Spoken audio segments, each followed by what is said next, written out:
आनंदी मालिकेच्या आजच्या भागामध्ये आपण पाहत आहोत. आता इथे आनंदी ही किचनमध्ये असते आणि म्हणत असते, खरं पाहायला गेलं ना तर मला एक गोष्ट समजतच नाही. म्हणजे इथे ना हे विद्याधर साहेब मालक साहेबांना त्रास होईल, त्यांचा अपमान होईल किंवा त्यांना राग येईल असं का बरं वागतायत. आता बघा ना, आबा मला नेहमी सांगायचे, जर मालक साहेबांना राग आला तर ते दिवसभर उपाशी राहतात, काय करतील आणि काय नाही ह्या गोष्टीसुद्धा इथे आता ते पाहत नाहीत. मग आता काय करायचं ते मला समजतच नाही. सांगू का आनंदीताई, तुम्ही तर ना इथे मालक साहेबांना खूप ओळखता बघा. मग आता आनंदी म्हणत असते, हो मी मालक साहेबांना फार ओळखते. आणि आणखी एक गोष्ट सांगू का, आता मालक साहेब जेवणार पण नाही आहेत आणि नाश्ता न करताच निघून गेले आहेत असं ती बोलत असते. मग आता इथे आनंदी म्हणत असते, ऐका ना सविताताई मी काय म्हणते, हे बघा आज मस्त मालक साहेबांसाठी गरमागरम नाश्ता आपण बनवायचा का, तो सुद्धा पोह्याचा, आणि तो पोह्याचा नाश्ता आपण पाठवायचा का. मग सविताताई म्हणत असते, हो चालेल ना, नक्की चालेल. मग आता आनंदी म्हणत असते, चालेल आपण मग पोहे बनवण्यासाठी पूर्ण तयारी करूयात. मग आता सविता मस्त कांदा, त्याचबरोबर कोथिंबीर, हिरवी मिरची, कढीपत्ता ह्या सगळं काही तिला काढून देत असते. कांदासुद्धा कापून, हिरवी मिरची कापून देत असते आणि त्यानंतर आनंदी थोडीशी अस्वस्थ होते. मग आता सविताताई म्हणत असते, काय झालं आनंदीताई, पोहे तुम्हाला बनवायचे आहेत ना, मग तुम्ही काळजी करू नका, तुम्ही स्वतःच्या हाताने पोहे बनवा. मी फक्त तुम्हाला इथे काय काय साहित्य लागणार आहे ना ते सगळं काही व्यवस्थित काढून देते. दुसरीकडे आपण पाहतो, आरती आता घरामध्ये असते, फेऱ्या मारत असते, थोडीशी टेन्शनमध्ये असते आणि विचार करत असते की आता माझा रिझल्ट अजून तरी लागला नाही, पण जर लागला तर काय करायचं. तेवढ्यातच आबा आलेले असतात आणि आबा आल्यानंतर म्हणत असतात, काय करते, काय झालं, तुझा तो रिझल्ट लागला का, हे बघ मी तुझ्यासाठी पेढे आणलेले आहेत. आबा मला तर आणखी खूप टेन्शन आहे, मी आणखी बघितलं नाही, पण अगं बघ ग, नको काळजी करूस, तू रिझल्ट बघ आणि चांगलाच लागणार आहे रिझल्ट, त्याची काळजी करण्याची काही गरज नाही. मग आता लगेचच इथे आरती लॅपटॉपसमोर बसते आणि रिझल्ट पाहत असते. लगेचच म्हणत असते पाहिल्यानंतर, आबा माफ करा मी नापास झाली आहे. असं म्हटल्याबरोबर आबाच्या हातामध्ये पेढ्याचा बॉक्स असतो, तो पेढ्याचा बॉक्स मात्र खाली पडतो. आबा म्हणत असतात, अगं हे कसं शक्य आहे, अगं तू तर चांगला अभ्यास केला होतास ना, कापडाची क्वालिटी त्याचबरोबर कापडाचा प्रकार हे सगळं काही तुला माहिती होतं ना, मालक साहेबांच्या तुझ्याकडून किती अपेक्षा होत्या, असं इथे ती तिला बोलून दाखवत असतात. दुसरीकडे आता इथे सविताताईंनी सगळं काही साहित्य काढून ठेवलेलं असतं. आनंदीला हळद, मीठ, तिखट, तेल, त्याचबरोबर कांदा, कोथिंबीर, लिंबू, हिरवी मिरची, जिरे, मोहरी ह्या सगळ्या गोष्टी हाताला बोट लावूनच आता इकडे त्या दाखवत असतात. आणि हे सर्व काही दाखवल्यानंतर आनंदी म्हणत असते, हो अजिबात काळजी करू नका, आता मी हे सगळं काही पाहिल. तेवढ्यातच आता तिथे शेंगदाण्याची भरणी दिलेली असते. मग आता सविताताई म्हणत असतात, ऐका ना आनंदीताई मी काय म्हणते, हे बघा मालक साहेबांना ना पोह्यामध्ये शेंगदाणे अजिबात चालत नाही आहेत, तुम्ही शेंगदाणे अजिबात टाकू नका बरं का. आनंदी म्हणत असते, हो सविताताई तुम्ही सांगितलं ना ते बरं झालं. मग आता मला गॅस पेटून द्या, कढई द्या आणि त्यामध्ये तेल द्या टाकायला.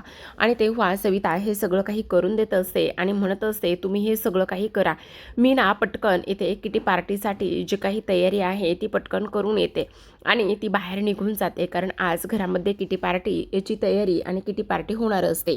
आता इथे मात्र आनंदी सविताने गॅस पेटून दिल्यानंतर कढईवर ठेवते, त्यामध्ये थोडंसं तेल घालते, त्यानंतर जिरे, मोहरी, त्याचबरोबर कांदा, हिरवी मिरची आणि कढीपत्ता ह्या सगळ्या काही जिन्नस स्टेप बाय स्टेप त्यामध्ये घालत असते. आता आनंदी हे सगळं काही अंदाजानेच करत असते, ना तिला दिसतं ना काही चव कळत असते, पण तरीसुद्धा इथे आनंदी युगंधरसाठी हे सगळं काही करण्याचा प्रयत्न करत असते. आता आनंदीने मात्र हे पोहे बनवायला सुरुवात केलेली असते. खूपच छान अशा पद्धतीने ती हे पोहे बनवायला घेत असते, पण चुकून मात्र आनंदीच्या हातामध्ये शेंगदाण्याची भरणी लागते आणि शेंगदाण्याची भरणी लागल्यानंतर ती त्यामध्ये थोडेसे शेंगदाणेसुद्धा घालत असते.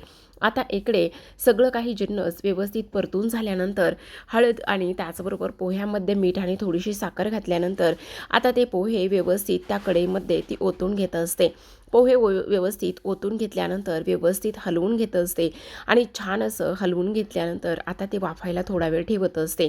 मग आता आनंदीने ह्या सगळ्या काही गोष्टी व्यवस्थित केलेल्या असतात, पण आनंदीकडून मात्र एकच महत्त्वाची चूक झालेली असते आणि ती चूक म्हणजेच की इथे आता त्या पोह्यामध्ये तिने खूप जास्त शेंगदाणे टाकलेले असतात. आता आनंदीला कढईचा चटका लागू लागतो. मग आनंदीला कढईचा चटका लागल्यानंतर तिथे असलेलं ती खुंटीवरचं एक लाल रंगाचं कापड घेते आणि कापड घेतल्यानंतर लगेचच आता कढई त्या कापडाने पकडत असते. दुसरीकडे आपण पाहतो हा जो विद्याधर आहे ना, तो एका सोफ्याच्या चेअरवर बसलेला असतो आणि सोफ्याच्या चेअरवर बसल्यानंतर इथे मात्र तो आता लगेचच धनश्रीला म्हणत असतो, अगे एक पॅक लाव. तेव्हा मात्र धनश्री म्हणत असते, अहो कसं पॅक लावणार आहे मी. तेव्हा मात्र तिच्या चेहऱ्याला तो काळा रंग लागलेला असतो. मग आता इथे तो म्हणत असतो, हे असलं थोबडं घेऊन माझ्यासमोर येणार आहेस का. तुझं हे थोबाड पाहिलं ना तर माझा सगळा मूडच जातो. असं सुद्धा आता इकडे तो बोलत असतो. आता हे सगळं काही बोलून झाल्यानंतर आपण पाहतो इथे आता लगेचच तो उठून उभा राहतो आणि त्याचबरोबर तिच्या चेहऱ्याला मात्र तो इथे रुमाल बांधत असतो. जेव्हा तिच्या चेहऱ्याला रुमाल बांधत असतो त्यावेळेला आता इथे ती पुन्हा पॅक भरायला सुरुवात करत असते आणि तो म्हणत असतो, तुझा हा जो काही अपशकुनी आणि दळभद्री चेहरा आहे ना, तो चेहरा मला अजिबात दाखवू नकोस. तो चेहरा मला इथे पाहायचा सुद्धा नाही, असं सुद्धा तो इथे पाहत असतो. आता इकडे तिला फारच जास्त टेन्शन आलेलं असतं. ती इथे विचार करत असते, खरं तर हा नवरा आहे का कोण आहे हेच मला कळत नाही. आता इकडे तिने पॅक भरायला सुरुवात केलेली असते आणि पॅक भरत असताना तो म्हणत असतो, काय चाललंय तुझं, तू व्यवस्थित पॅक भरणार आहेस की नाही. आणि त्याचबरोबर सगळं कसं माझ्याच नशिबाला हे सगळं असे लोक आलेले आहेत, मला काही कळतच नाही आहे आणि तू ताबडतोब पॅक भरून मला देणार आहेस की नाही, असं इकडे तो बोलत असतो. आता हे सर्व काही बोलत असताना आपण पाहतो की इकडे धनश्री म्हणत असते, ऐका ना, मला ना तुमच्याशी थोडंसं बोलायचं आहे. मग आता तो म्हणत असतो, काय बोलायचं आहे तुला माझ्याशी. पण मला मात्र तुझ्याशी काही बोलायचं नाही. ही गोष्ट तुला इकडे साधी सोपी सरळ कळत नाही आहे का. पण आता धनश्री म्हणत असते, ऐका ना, हे बघा, आपलं लग्न होऊन किती दिवस झालेले आहेत. मला फक्त एकच गोष्ट तुमच्याकडून हवी आहे. हे बघा, माझ्या एवढ्या टेस्ट केल्या आहेत पण तुमची एकही टेस्ट केलेली नाही आहे आणि म्हणून मी काय म्हणते, तुमचीसुद्धा एखादी टेस्ट आपण करूया ना, मला आई व्हायचं आहे. तेव्हा मात्र इकडे तो म्हणत असतो, अगं माझ्या पुरुषार्थावर तू संशय घेतेस का. आणि तुझ्यासारख्या 56 पोरी मी इथे उभा करेन. आणि त्यावर आता इकडे तो तिच्यावर हात उचलतो. तेवढ्यातच तिथं शिल्पा आलेली असते. आता शिल्पा आल्याबरोबर ती त्याच्यावर आवाज चढवते आणि म्हणत असते, काय चाललंय तुझं हे विद्याधर, तुझी हिंमत कशी झाली तिच्यावर आवाज चढवून बोलण्याची. तू इथे समजतोस कोण स्वतःला.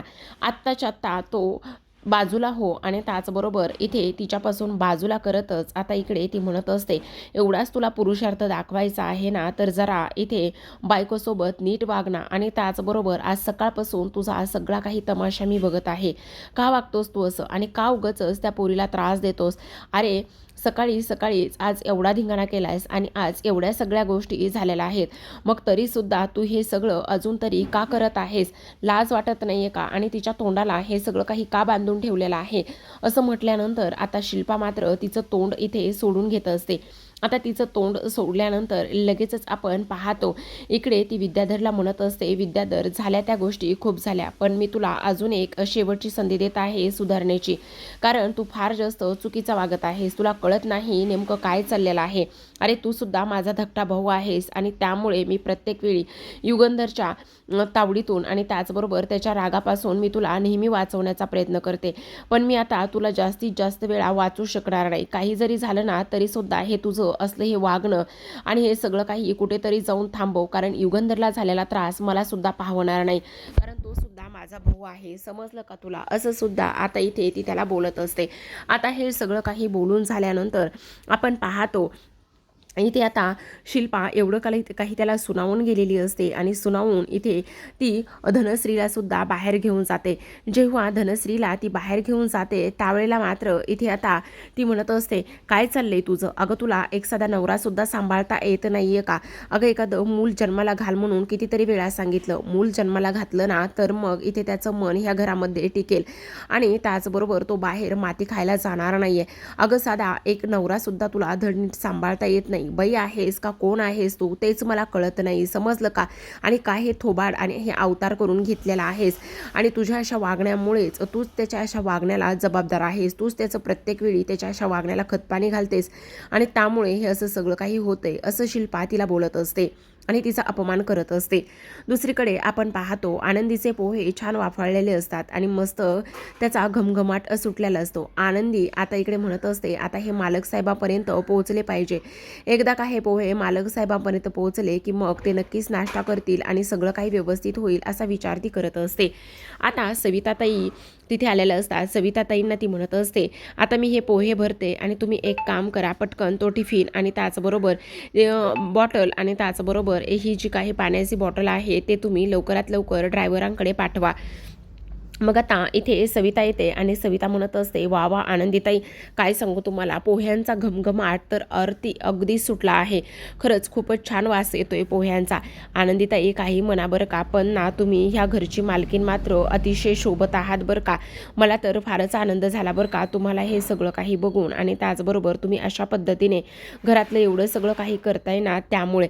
मग आता आनंदी म्हणत असते, हो सविताताई, पण आता हे सगळं व्यवस्थित पोहोचेल ना. मग आता ती म्हणत असते, तुम्ही अजिबात काळजी करू नका, मी ताबडतोब ड्रायव्हरांना बोलवते आणि ड्रायव्हरकडे हा टिफिन पाठवून देते. मग आता इथे टिफिन व्यवस्थित पॅक केलेला असतो आणि ती ड्रायव्हरला आवाज द्यायला गेलेली असते. मग आता इकडे ड्रायव्हरकडे टिफिन आणि त्याचबरोबर बॉटल हे सगळं काही आनंदीने व्यवस्थित पॅक करून पाठवलेलं असतं. दुसरीकडे आता युगंधर हा फॅक्टरीमध्ये काम करत असतो आणि तेवढ्यात शिर्के हे फोनवर बोलत असतात. शिर्के म्हणत असतात, अहो तुम्ही त्या जे काही कापड आहे त्याची गुणवत्ता आणि क्वालिटी एकदा तपासून घ्या ना, चांगल्या दर्जाचं क्वालिटी आहे. आणि त्याचबरोबर इथे निंबाळकर फॅक्टरीमध्ये क्वालिटीला तोडच नाही आहे बघा. आपलं हे जे काही फॅक्टरी आहे ती फक्त आणि फक्त इथे क्वालिटीवरूनच ओळखली जाते. आता तेवढ्यातच ड्रायव्हरच्या थ्रू टिफिन आलेला असतो आणि ड्रायव्हरच्या थ्रू टिफिन आल्याबरोबर इथे आता शिर्के फोनवर बोलताच तो टिफिन घेतात आणि फोनवर बोलताच इथे टिफिन घेतल्यानंतर आता ते ओपन करत असतात आणि मालक साहेबांना सांगतात की मालक साहेब, नाश्ता गरम गरम आलेला आहे, तो तुम्ही ताबडतोब करून घ्या. आता शिर्के फोनवर बोलत असतात आणि त्याच तंद्रीमध्ये ते नाश्ता सर्व करत असतात. त्यामध्ये शेंगदाणे आहेत ही गोष्ट मात्र त्यांच्या अजून तरी लक्षात आलेली नसते. आता युगंधरचं बेसिक काम झालेलं असतं आणि बेसिक काम झाल्यानंतर युगंधर मात्र नाश्ता करण्यासाठी तिथे बसतो. आता शिर्के फोनवर बोलत बाहेर निघून जातो. तर इकडे आता युगंधर नाश्ता करायला लागलेला असतो. तर आनंदीने सुद्धा स्वतःसाठी एका डिशमध्ये पोहे काढून घेतलेले असतात. मग आता आनंदी एक पोह्याचा घास खाते. तिला ते पोहे फार आवडतात. पहिल्या घासामध्ये तर तिला शेंगदाणा लागत नसतो आणि पहिल्या घासामध्ये शेंगदाणा न लागल्यामुळे आता इकडे आपण पाहतो की आनंदी दुसरा घास खाते आणि दुसरा घास खाल्ल्यानंतर तिला मात्र त्या पोह्यामध्ये शेंगदाणा लागतो. मग आता इकडे तिला धक्काच बसतो की मी चुकून ह्या पोह्यामध्ये शेंगदाणे घातले आहेत म्हणून. मग आता धावतच सविताताईकडे जाते, तिला आवाज देते आणि सविताताई म्हणत असतात, काय झाले आनंदी ताई, तुम्ही एवढ्या का बरं घाबरला आहात. तेव्हा आनंदी म्हणत असते, सविताताई खूप मोठा प्रॉब्लेम झालाय, अहो चुकून मी ह्या पोह्यामध्ये ना शेंगदाणे घातले आहेत, आता काय करायचं मला कळत नाही. तेव्हा मात्र सविता म्हणत असते, आता ना मालक साहेब कसे वागतील काय करतील ह्या गोष्टी अजिबातच आपल्याला माहिती नाहीत, काय करायचं ते समजत सुद्धा नाही, असं सुद्धा आता इकडे ती बोलत असते. आता हे सर्व काही बोलल्यानंतर आपण पाहतो की इथे ती म्हणत असते, ऐका ना तुमचा मोबाईल आणा ना, आपण ताबडतोब इथे शिर्केंना फोन लावूया. मग आता लगेचच इकडे ती लोक शिर्केंना फोन लावत असतात. आता ताबडतोब शिर्केंना फोन लावल्यानंतर शिर्के म्हणत असतात, हा सविता काय झालेलं आहे, सगळं ठीक आहे ना. मग आता इकडे ती म्हणत असते, नाही शिर्के काही ठीक नाही आहे. आता आनंदीताईंनी मालक साहेबांसाठी पोह्यांचा नाश्ता बनवला आणि तेव्हा आनंदी म्हणत असते, शिर्के साहेब मी बोलत आहे, मालक साहेबांसाठी जे मी पोहे बनवून पाठवलेत ना त्यामध्ये चुकून मी शेंगदाणे घातले आहेत. मालक साहेबांना आता जर शेंगदाणे खाल्ले तर खूप मोठा प्रॉब्लेम होईल. आता शिर्के म्हणत असतात, थांब मी बघतो, पण तू शेंगदाणे का घातलेस. आता शिर्के धावतच इथे युगंधरकडे जातात आणि युगंधरने तोपर्यंत एक नाही तर 2-3 घास खाल्लेले असतात आणि तिसऱ्या घासाला मात्र युगंधरला शेंगदाणा लागलेला असतो. आता जेव्हा युगंधरला शेंगदाणा लागतो त्यावेळेला मात्र त्याला धक्काच बसतो. शिर्के थांबवत असतात पण युगंधर म्हणत असतो, काय हे शिर्के, माझ्या पोह्यामध्ये शेंगदाणे घालण्याची चूक कोणी केली आणि कोणाची हिंमत झाली त्याने माझ्या पोह्यामध्ये शेंगदाणे घातले म्हणून. मग आता शिर्के म्हणत असतात, तोच फोन घरून आहे, चुकून तुमच्या पोह्यामध्ये शेंगदाणे घालण्यात आलेले आहेत आणि तेच मी तुम्हाला इथे सांगण्याचा प्रयत्न करत आहे. मग आता इकडे युगंधर चिडलेला असतो आणि ते आनंदीने ऐकलेलं असतं. सविता विचारत असते, काय झालं आनंदीताई. तेव्हा आनंदी म्हणत असते, बहुतेक ना मालक साहेब फार चिडले, शिर्के साहेबांनी सरळ फोनच कट केला आहे. दुसरीकडे शिर्के म्हणत असतो ते चुकून चालले मालक साहेब, आणि तेच इथे सांगण्यासाठी घरून फोन आला होता. मग आता युगंधर म्हणत असतो एवढी मोठी चूक, तुम्हाला माहिती ना मला शेंगदाणा काय, शेंगदाण्याचा साधा वाससुद्धा सहन होत नाही, आणि ही गोष्ट मात्र इथे कुणी केली आहे. मग आता शिर्के इथे युगंधरला समजावून सांगतात, पण युगंधर मात्र काही ऐकत नाही आणि सरळ सरळ तो त्या पोह्याच्या नाश्त्यावरूनच तिथून निघून जात असतो आणि म्हणत असतो ही एवढी मोठी चूक कुणी केली, कोणाची हिंमत झाली हे सगळं काही करण्याची, असं सुद्धा आता इकडे तो बोलत असतो. आता हे सर्व काही बोलल्यानंतर आपण पाहतो इकडे शिर्केला सुद्धा धक्का बसलेला असतो. तो त्यांना समजावत असतो आणि म्हणत असतो मालक साहेब एकदा ऐकून तरी घ्या ना, मी काय म्हणतो एकदा ऐकून तरी घ्या ना. पण तोपर्यंत आता युगंधर निंबाळकर तिथून निघून गेलेला असतो. दुसरीकडे आपण पाहतो आता इथे आबा आरतीला म्हणत असतात, अगं आरते, इथे मालक साहेबांच्या आणि त्याचबरोबर शिर्के साहेबांच्या तुझ्याकडून किती अपेक्षा होत्या, ही गोष्ट तुला माहिती नाही आहे का? आणि तरी हे सगळं काही ह्या पद्धतीने झालंय, काय करायचं तेच कळत नाही. मग आता आरती म्हणत असते, आबा तेच तर मी तुम्हाला सांगते, मला सुद्धा नाही समजलं आणि मी सुद्धा अभ्यास केला होता, पण मला फक्त 200 पैकी 20च गुण मिळाले आहेत, असं इकडे आता ते बोलत असतात.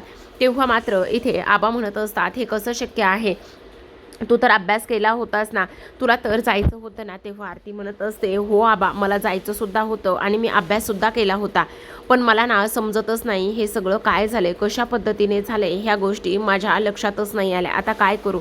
तेव्हा मात्र इथे आता आबांना सुद्धा थोडासा धक्का बसलेला असतो आणि थोडासा धक्का बसल्यानंतर इथे आता ते तिला त्याच गोष्टी विचारण्याचा पूर्ण प्रयत्न करत असतात आणि म्हणत असतात हे फार जास्त चुकीचं झालेलं आहे, ह्या सगळ्या गोष्टी अशा पद्धतीने व्हायला नको होत्या, असं सुद्धा आता इकडे त्यांचं म्हणणं होतं. दुसरीकडे आपण पाहतो आता आनंदी एका मित्रासोबत बोलत असते, हा जो की जुनाच मित्र आहे आणि त्याच्यासोबतच इकडे ती बोलत असते आणि आता इकडे तो म्हणत असतो, ऐक ना, हे बघ आता तू नापास झालीस ना, मग उलट ही तुझ्यासाठी आनंदाचीच गोष्ट आहे ना, मग तू काळजी उगाचच कशाला करतेस. तेव्हा आरती म्हणत असते, अरे ते सगळं काही ठीक आहे रे, मला जायचंच नव्हतं, पण तरीसुद्धा इथे आबांमुळे मी परीक्षा दिली आहे, पण आबांच्या माझ्याकडून फार अपेक्षा, आबांसोबत खोटं बोलणं मला सहज शक्यच नाही आहे. दुसऱ्या बाजूला आबांना मात्र एक फोन आलेला असतो आणि तो फोन आल्यानंतर फोनवरचं बोलणं स्किपमध्ये दाखवलं आहे, पण फोनवरचं बोलणं झाल्यानंतर आबांना धक्का बसतो. मग आता इथे तो मुलगा म्हणत असतो, अगं उलट चांगली गोष्ट झाली आहे ना, तुला हेच तर हवं होतं ना. मग आता ती म्हणत असते, पण तरीसुद्धा मला ना खूप टेन्शन आलं आहे, कळत नाही मी आता काय उत्तर देऊ आबांना आणि काय नाही म्हणून. तर इकडे आता तो म्हणत असतो, बरं ठीक आहे, पण आता तर तू इथेच राहणार आहेस ना, ही आनंदाची गोष्ट आहे ना, तुला इथे राहून आबांसाठी सगळ्या गोष्टी करायला जमणारच आहेत ना. मग आता आरती म्हणत असते, हो रे, ते तर सगळं काही ठीक आहे, पण तरीसुद्धा मात्र मला इथे अजूनच काळजी वाटू लागलेली आहे, असं इकडे ती बोलत असते. आता समोर आबा येऊन उभे राहिलेले असतात. आरती आबांना पाहते आणि तेव्हा मात्र आता इथे तिला धक्का बसलेला असतो. दुसरीकडे आपण पाहतो आता इकडे पुन्हा आनंदीने एकदा शिर्केंना कॉल केलेला असतो आणि आनंदीने शिर्केंना कॉल केल्यानंतर इथे आता लगेचच आनंदी म्हणत असते, शिर्के साहेब मी आनंदी बोलते, काय झालं, मालक साहेबांनी इकडे खूप चिडचिड रागराग केलाय का. तेव्हा शिर्के म्हणत असतात, हो आनंदी, मालक साहेबांचा पारा फार चढलेला आहे आणि तुला एक गोष्ट सांगू का, आता ते कसे वागतील आणि काय करतील किंवा हे आता हे त्यांच्या मनाविरुद्ध झालं आहे. शेंगदाण्याचा वास त्यांना सहन होत नाही, पण त्यांनी शेंगदाणा खाल्ला आहे, त्यामुळे ते कुठे निघून जातील, कुठे गेले असतील हे मात्र सांगता येणार नाही, असं शिर्के बोलतात. बरं ठीक आहे प्रेक्षकांनो, 3च घास खाल्लेत मोजून, त्या 3 घासामध्ये फक्त एकाच घासामध्ये एक शेंगदाणा गेला आहे, एवढं काही आबाळ कोसळलेलं नाही, पण आता दाखवायचं म्हणून काही दाखवत आहे. तुम्हाला काय वाटतं, शेंगदाण्याचा एवढा इशू पहिला पाहिजे का किंवा करायला पाहिजे का. आता इकडे आनंदी थोडीशी टेन्शनमध्ये असते. तर आपल्या सर्वांना माहिती, घरामध्ये किटी पार्टी आहे, पुढील भागामध्ये किटी पार्टीचा कार्यक्रम असतो. आता ट्रूथ अँड डेअरचा गेम सुरू असतो, त्याचबरोबर इकडे आपल्या एका जोडीदाराबद्दल इकडे काहीतरी बोलायचा हा सुद्धा गेम इथे सुरू असतो. आणि ह्या सगळ्या गोष्टी सुरू असताना आपण पाहतो आनंदीकडे ती बॉटल गेलेली असते.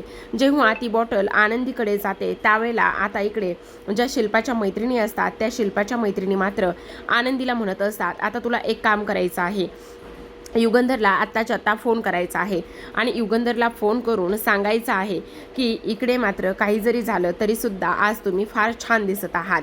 मग आता आनंदीला इकडे हे फोन लावावाच लागणार असतो. आनंदी शेवटी युगंधरला फोन लावते, फोन स्पीकरवर असतो आणि तिची मैत्रीण म्हणत असते, आता बोल मालक साहेब, तुम्ही आज खूप सुंदर दिसत आहात. मग आता इकडे आनंदी म्हणत असते, मालक साहेब. तेव्हा इकडे युगंधर म्हणत असतो, हां बोला मालक साहेब, मी आनंदी बोलायले. हां बोल आनंदी, काय झालं? मालक साहेब काही नाही, तुम्ही आज खूप सुंदर दिसत आहात असं म्हटल्याबरोबर युगंधरच्या पोटात बटरफ्लाय उडू लागलेले असतात. युगंधर तर हवेतच गेलेला असतो आणि आता इकडे शिल्पाला मात्र जळफळाट होऊ लागलेला असतो. शिल्पाचा एवढा पारा चढलेला असतो की काही विचारूच नका. समोर आरसा ठेवलेला असतो. युगंधर फोनवर बोलता बोलता त्या आरशासमोर जाऊन उभा राहतो आणि त्याच्या चेहऱ्यावर आपसुकच हसू पसरलेलं असतं. समिधानंतर आज कोणीतरी त्याला एवढं सुंदर दिसतंय असं म्हटल्याबरोबर त्याला सुद्धा आनंद झालेला असतो. पण आता प्रेक्षकांनो, इथे शिल्पाच्या मैत्रिणीचा आणि शिल्पाचा हा जो गेम आहे तो तिच्यावरच उलटेल का? पाहूयात येणाऱ्या भागामध्ये. तोपर्यंत तुम्ही पाहत राहा आनंदी.